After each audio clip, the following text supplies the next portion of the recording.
All right, we just watched episode 2 of season 2 of James Gunn's Peacemaker, and I'm starting to think I can kind of see where this is going. And I don't think we actually know what's going on. Like, James Gunn has been very clear that the reviewers got episodes 1 through 5, and we know what the titles of episodes 1 through 5 are, but we don't know about 6, 7, and 8, and no one's seen those. And it seems like that's some sort of big twist, some sort of big inflection point, and I have a guess as to what that might be.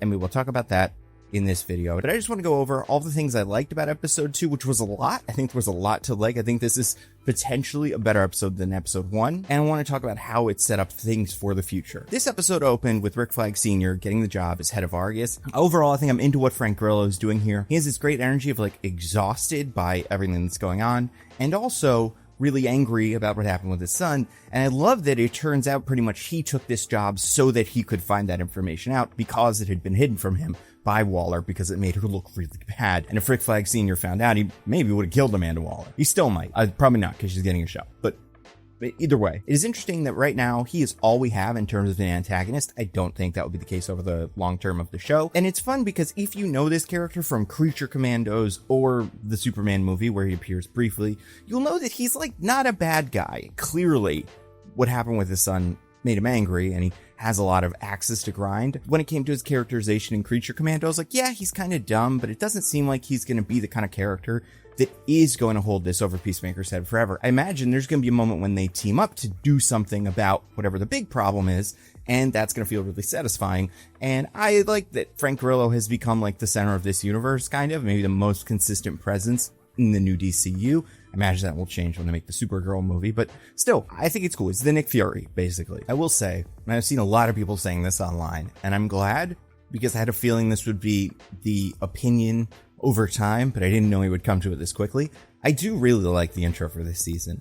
I think it is not as surprising as the season 1 intro, but it definitely tells more of a story. It has an arc, and I like the new dancers. I like the new characters. I'll say this episode, like watching him specifically, Frank Grillo stood out as doing a good job with the choreography, and Danielle Brooks was also making some strong choices. I love the song. I love how much time we spend with the song, spend with that energy building, and I think it makes that climax really, really strong. So after the credits, we get Peacemaker needing to deal with alternate universe Peacemaker. He seems to call Adebayo for emotional support and Vigilante for murder disposal support. I'm glad that the orgy, which we will not be showing so that we don't get demonetized, is still going on, or the aftermath of the orgy still exists. It's very nice that Chris got that guy coffee. I do like Adebayo here because it does feel like she's the character holding a lot of this group together, which makes sense for her because a lot of them are very strong personalities, but also these very extreme personalities: superhero, psychopath, angry secret agent. So I like that she's the normal character that they come to for moral support. I think the situation with Adebayo and her ex is interesting. I don't think they should go back to Gotham. It seems really bad, but that's just because Gotham is the example city for a city where bad stuff happens, even though it is in New Jersey. And apparently, and we didn't talk about this last week, Peacemaker's dad called the city Bloodhaven, Bloodhaven. He pronounced it with the umlauts, I guess, that are usually there. Although I have never heard it pronounced that way by anybody in any of the games or any of the like writers talking about it. I always assumed it was Bloodhaven, but maybe other people call it Bloodhaven. I don't know. Maybe that's something that's only true in the other universe. Bloodhaven, or Bloodhaven, for people that don't know, is the city that is near Gotham City, but not Gotham City. I would say it's maybe Newark of the DC universe, if Gotham is Jersey City or Bayonne in that area of New Jersey, which I believe it's supposed to be. And Bloodhaven is mostly known for being the city Nightwing patrols. We see the aftermath of Harcourt's fight in this episode. I like that she's trying to cover it up. We see a lot of people trying to cover up a lot of stuff that happened recently. Economos is trying to cover up keeping Peacemaker secret. Harcourt is trying to cover up this bar fighting thing she's been doing, and Peacemaker is trying to cover up his murder. Then we check back on Peacemaker, which means we get the introduction of what is probably my new favorite new DCU character, Langston Flurry, played by Tim Meadows. I love Tim Meadows. He was part of Saturday Night Live in that era when I was growing up, where all these heavy hitters were there, and he's shown up in so many really funny projects. Apparently him and James know each other from like the UCB theater back in the day. And apparently the deal with Langston Flurry is all the times last season where Peacemaker would say something kind of off collar, he'd make some remark, and everybody else would say like, that's a little bit racist, or that's a little bit sexist, Peacemaker. And he'd be like, what? That's all right. And that would be like a bit. Seems like now Langston Fury just does all that on purpose now that Peacemaker's kind of smart. The person who's bringing that really awful energy to the show is going to be him. And I think if this was anybody but Tim Meadows, it would be really hard to enjoy. I think it would have the same effect as Idris Elba when he showed up late in The Office, where it was just like difficult to be friends with and you just didn't really like him. Except here, it's Tim Meadows who is having a lot of fun with it, and you get the sense that this character is also having a lot of fun, calling it kind of most ginger cool, talking about Pokeman, and that, like, I don't want to say them because you can't just repeat jokes and be like, that was funny, but like everything he said was funny. The conversation about bird blindness, I loved, and I especially loved because it came up in the show. Like, it was proven over the course of the episode that is not just something he said to mess with Economos. It is true. And he thinks about it as this one weakness. Apparently, it's not a real thing because, of course, it's not. But I love that that's something that this character really struggles with. And he didn't seem to know that Peacemaker, the person who's surveilling, had a pet eagle. Like, he seemed to be surprised by the information that Peacemaker has an animal friend at all, and it is a bird. Which I would have to assume, if you're Langston Flurry, you would just look up which superheroes and supervillains have birds, just in case, right? In case they show up and you're like, that's somebody, and that must be his pet sparrow or whatever. I wonder if this applies to Hawkgirl for him. She's not a bird necessarily, but she's kind of a bird person. Does he know she's a person but can't exactly tell what her deal is? Do her wings look like duck wings to him? I don't know. I hope they meet eventually. Tim Meadows, man, Just Walk Hard is one of the funniest movies, and he has so many of the funniest lines in that movie. I think Tim Meadows is terrific.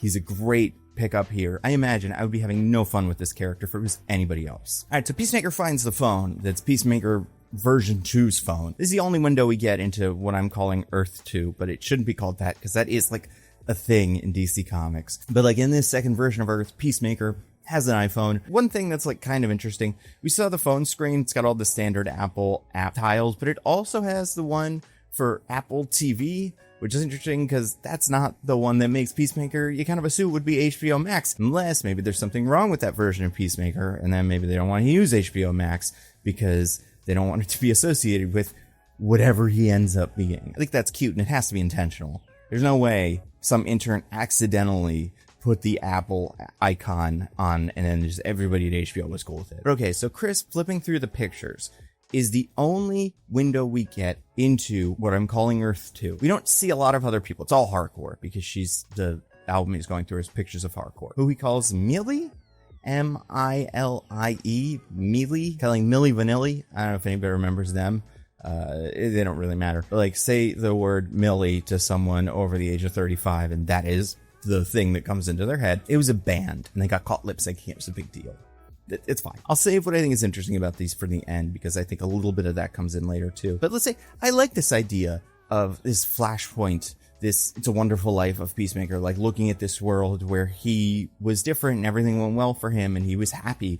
I think as an idea for this season, I have fun with it. And I like contrasting that with how difficult Peacemaker and Harcourt's relationship is in the real world. Yeah, storytelling 101. Let's talk about Eagle killing all those guys. It's easy to forget that eagles are big and just dangerous. And we pick them, America picked them as the symbol for the country because they do not mess around. And I think it's great to see Eagly get all these guys.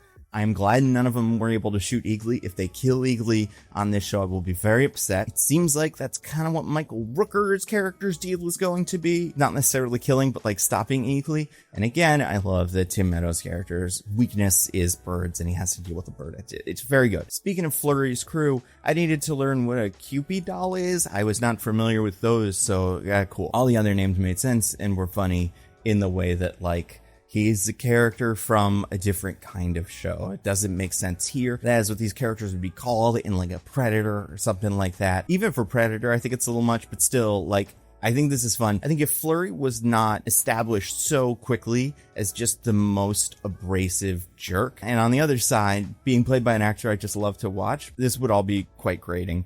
But again, Tim Meadows sells it. James Gunn, and I won't show the clip here because, again, don't want to get demonetized, but not beating the eye allegations here when he has Eagly rip somebody's eyes out. A lot of people pointed out that in a lot of James Gunn's work, bad stuff happens to eyes. And I think that is true here as well. And I think that's kind of funny. It used to really bug me, but now I think I maybe have been desensitized to it. I don't know. We see more of the party for Economos. His party looks awesome. Vigilante is doing what kind of seems to be the butt dance from It's Always Sunny that Charlie does. It doesn't hurt that he's also wearing jeans. Apparently they're dumping beers on him in his underwear. Like, I could have sworn, because I saw the trailer for season 2 more than a couple of times, and I have seen this shot, and I just assumed that was Peacemaker. I didn't even look to see if, like, that was who that, but apparently it's not. And it seems like something Peacemaker would do, and I kind of like the idea that this is how Vigilante's, like, this is what people do at these parties. They get in their underwear, and they just shower themselves in beer, because that's what Chris would do at parties like this. I like the direction here of Chris getting drunk. I think the fading and stuff, and I think John Cena, good at acting, the bird CGI, and we just went over why having a real bird on set would be a disaster, because they're like killing machines. But, you know, it doesn't look amazing. It's like, it's fine. They're doing their best. It's a TV show. It's HBO Max or HBO, whatever they're calling it. What do you want them to do? I'm arguing right now with myself for writing a note about the Eagle. Either way, Chris goes into the other universe. First of all, it goes into his phone. We flipped through a bunch of names. I checked. It's not like Bruce Wayne. There's no, from what I can tell, important DC characters hidden in there. Like that time Mystique brings up the file in X-Men 2 and it's got like the name of a million X-Men. And you're like, oh, cute. They could have done that with this, but I think A, who cares? It's not worth it. B, I think it's a little bit more interesting what's not on that phone list, which is, okay, so Leota Adebayo, too low. I don't know if we would have hit her on the, because he goes a little bit past Amelia Hardcore. John Economos also wouldn't have hit him. Adrian Chase, Vigilante, presumably on Earth 2, would have been in Peacemaker's contact list, but he doesn't seem to be. Maybe Peacemaker and Vigilante are not friends in that universe. Maybe his guy is like a plain old good guy. Maybe his Vigilante is a psychopath, because that's kind of what he is here without Peacemaker to kind of rein him in. Maybe he does just kill everybody and he's like Peacemaker's nemesis.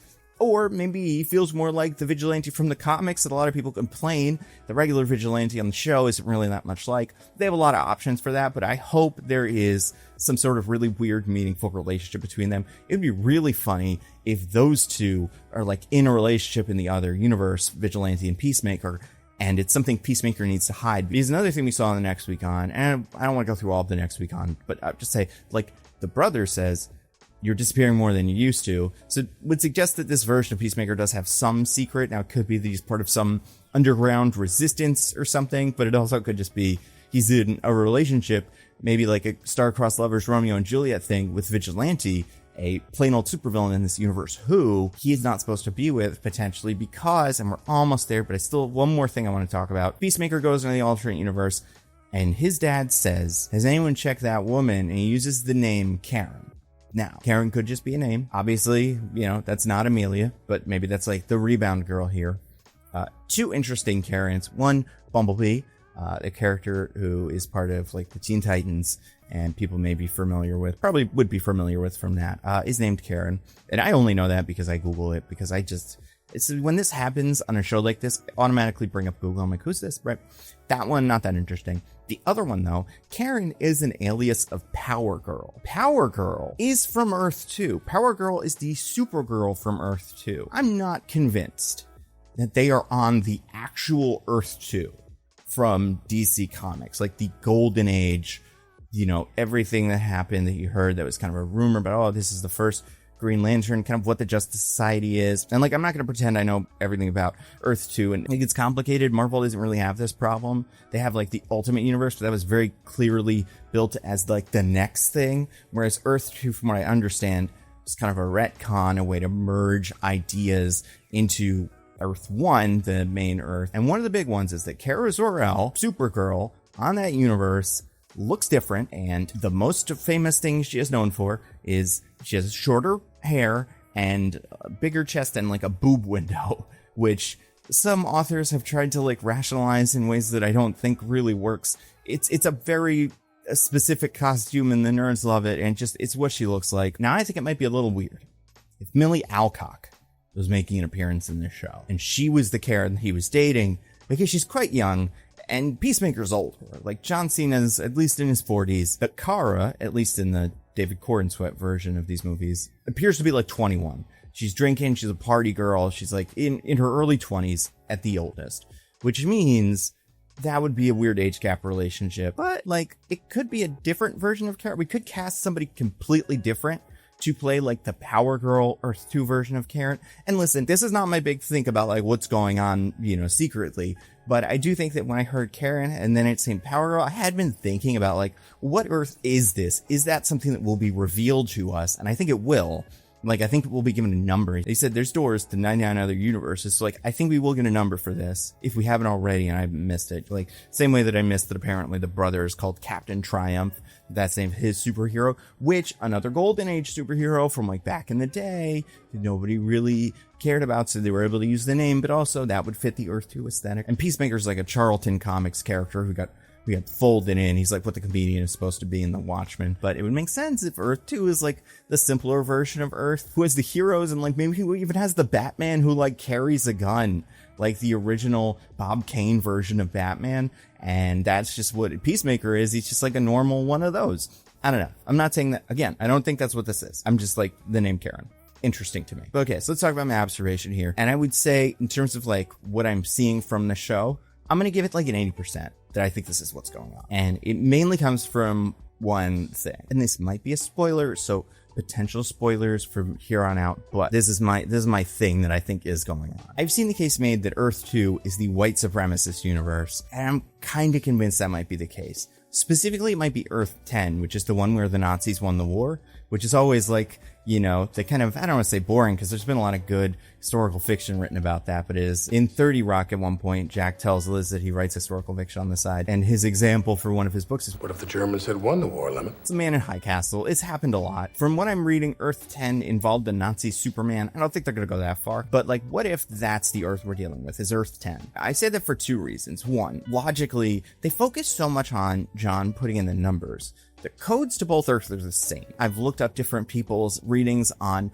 what the code to get to the pocket universe thing, like what those numbers mean. I've seen some people point to an interesting Bible verse that they could be part of. I've also heard it might be a reference to a motorcycle club that Robert Patrick is a part of. Either way, his racist dad, who was the white supremacist, the one we're familiar with from season 1, made that door, and he made it with that password, and that was presumably meaningful to him. It doesn't appear to be Peacemaker or the brothers' birthdays. Maybe it has something to do with their mom, which, we obviously haven't seen any of. But like, part of me assumes that that is like a code that is significant for some reason. And for a white supremacist, maybe it's like a specific passage in, like Hitler's journal or something. Or it's something to do with the war or some other piece of propaganda. The other dad who made the other door to the pocket universe from Earth 2, maybe Earth 10, he used the same password, which would suggest they're more similar than they seem at this point. I think there's a good case that we're going to learn that Augie at least is bad. However, we did not see in episode 1 what this other Earth is like. We saw Peacemaker, we saw his brother, we saw his dad, we saw their house, we saw them fighting a couple of people in like the news. They'd fought the rainbow creature and they had fought the ultra-humanite, which we see pictures of, and it's like a big monster like the rainbow creature that Batman fought, or the ultra-humanite that Superman usually fights. But like, maybe that's not what it is. Maybe the rainbow creature is some sort of underground resistance that supports gay rights or something like that. And the way that they sold this story after they killed all those people is like, we killed this big thing, it was the rainbow creature, it's bad, no rainbow stuff, kids. The ultra humanite is a little less one-to-one, although he is a character that likes to like steal your brain or replace your brain with his brain and put it in this like, animal body, and that's like weird. Also, he showed up in Stargirl. I don't know if he's like a Justice Society villain. Either way, it doesn't matter. But okay, so that's the only time we've seen the outside world. We did see it a little bit in the phone when Chris was watching the video of him in Harcourt. We saw other people. We also saw it in the next week on some footage of the town, Chris riding around on his motorcycle, and something that I wasn't sure about, but I was kind of thinking maybe will be what happens. And now I'm like, I think this is what's going on. Is there's just nothing but white people there? Is white people, as far as the eye can see, different shades for sure, and there might be some people in the background that maybe are not white, but from what it looks like, most of the people in the Harcourt video and in the next week on are white. It makes sense to me that we could spend time with Chris on this Earth for a while before he notices that and before we notice it. It seems like a very deliberate choice that there are nothing but white people here. Especially because Peacemaker has a somewhat diverse cast, one that Flurry likes to make jokes about, but Peacemaker's best friend in the main universe is a black woman.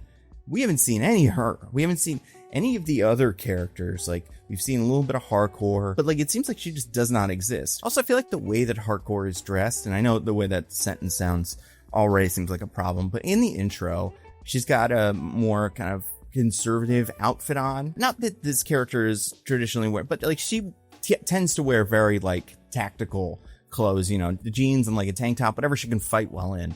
Whereas the outfit they chose for this version of Hardcore, much less of that. But I do think that we're going to spend at least 2 episodes in this version of Earth 2, or let's say Earth 10, before Chris notices that there's no black people anywhere. Maybe like another character is going to go through. Maybe he's going to have at least 2 adventures here and he's going to be like, guys, this Earth is better. We got to go to this Earth. And Adebayo and Vigilante are going to come with him and they're going to be like, wow. And Adebayo is going to be like, where's all the not white people?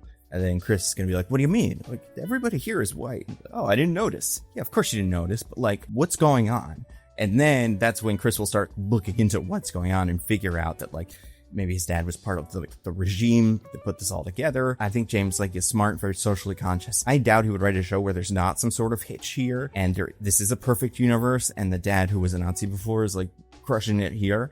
And that's just like, well, he's better here because he's not Nazi here. He's just nice. Not that it's not possible, but like it would feel like a weird kind of erasure, I guess, of what that character's deal is. So yeah, that's my theory. I think watching episode 3 will be where the rubber meets the road on this. But like, I don't think it's a coincidence that everything we've seen of episode 3, all the extras seem to be white. And that, I say, could be like the twist between 5 and 6. Maybe Adebayo and Peacemaker go to Earth 10 in like the end of 5. They realize this, like, what's going on? They look up some stuff on the phone and they find out that this is the Earth where Superman, was a Nazi. And like, maybe they do that. Maybe they get David Cornsweet. And maybe episodes 6, 7, and 8 are just the Peacemaker crew and Argus versus Earth 10, the Nazi universe, that I doubt like would come up in anything besides this. Like, I don't think that's something that like they would be bummed about burning on a season of Peacemaker. And I think we already have a pretty like influential Nazi villain established in season 1.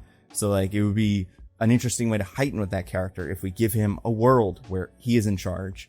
And, I don't know. I think that's fun. Overall, like, I think this episode was really entertaining. I would give 90% of what I loved about it to Tim Meadows, who, when he was talking, the Pokemon conversation had me like laughing out loud, and the bird conversation felt like something that could come right out of I Think You Should Leave, which Tim Meadows has been on I Think You Should Leave, to be fair. He's in the wedding sketch, and like, the drama's working, the action's working. So the fact that the comedy is now working, and like, I'm really into that and excited just for whatever the next Tim Meadows scenes are, it's fun. I like that. One other thing, I have heard on the internet that episode 3, the one we're about to watch, has a lot of like Easter eggs and stuff. So I'll definitely make a video about that, and I'm sure I'll have stuff to say. Like, I would look for if those are like golden age superheroes from like the 40s and 50s, like Captain Triumph. I could see a Mr. Terrific. That'd be a good one. If we saw white Mr. Terrific, who is like, there was a character called out with like the Fair Play jacket from like the olden times of comics, and then the new Michael Holt Mr. Terrific that everybody loves, who was in the Superman movie, was like, I don't remember if the character was inspired by the other one, but it would be funny if like Peacemaker's like, oh, you got Mr. Terrific? I love that guy. And like, who's this? This is Mr. Terrific from our universe. Oh, okay. I guess this is cool. Like that could be funny and kind of awkward. Now that I think about it, Hawkman also has a JSA like component. There is they could just be that version of Hawkman instead of Hawk Girl. And he could be like a white guy instead of like a Hispanic girl. That would be kind of interesting. Not interesting, but like funny, because like that's what comics used to be. It used to be just white people. Everybody was white, and most of the heroes were guys. Every so often you get somebody that's not that and be like, okay, interesting.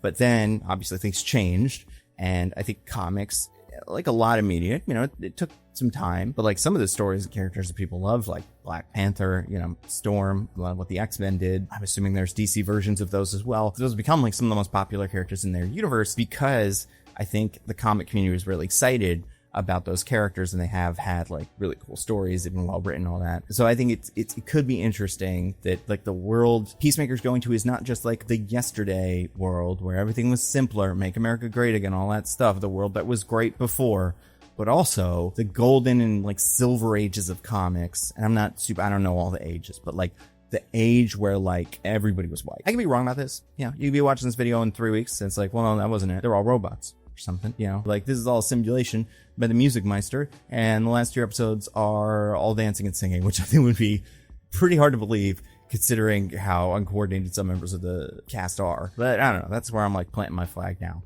But I will say just overall, episode 2 of Peacemaker, very, very good. And you know what else is very good? Nebula.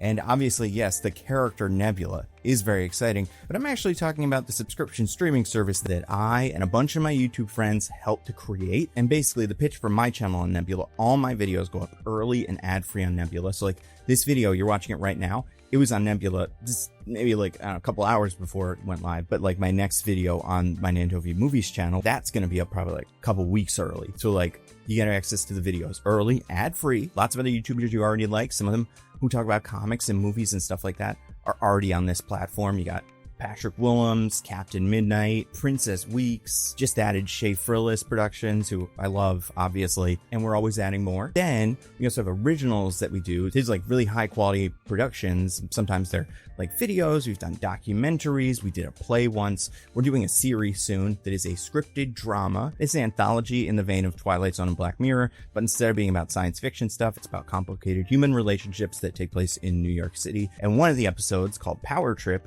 was written by me, and Patrick Willems directed it. And I've been updating you guys in these little bits at the end of the videos as like the production's gone on. So we filmed it and it looks incredible. The actors like blew me away, but you will see it and you'll know what I'm talking about. I don't have anything I can share right now, but trust me, when that comes up, you'll see it. And I hope we make behind the scenes things so you can see how we made it, because that part is also so cool. So that'll be out sometime in the near future. Can't say exactly when. Until then, you can watch, we just put out a series called Amy's Dead End Dream House by and starring Maggie Mayfish, with a bunch of people playing the weird puppet guys, because it's kind of like a Pee-wee's Playhouse thing. One of them being Paul F. Tompkins. It's really cool.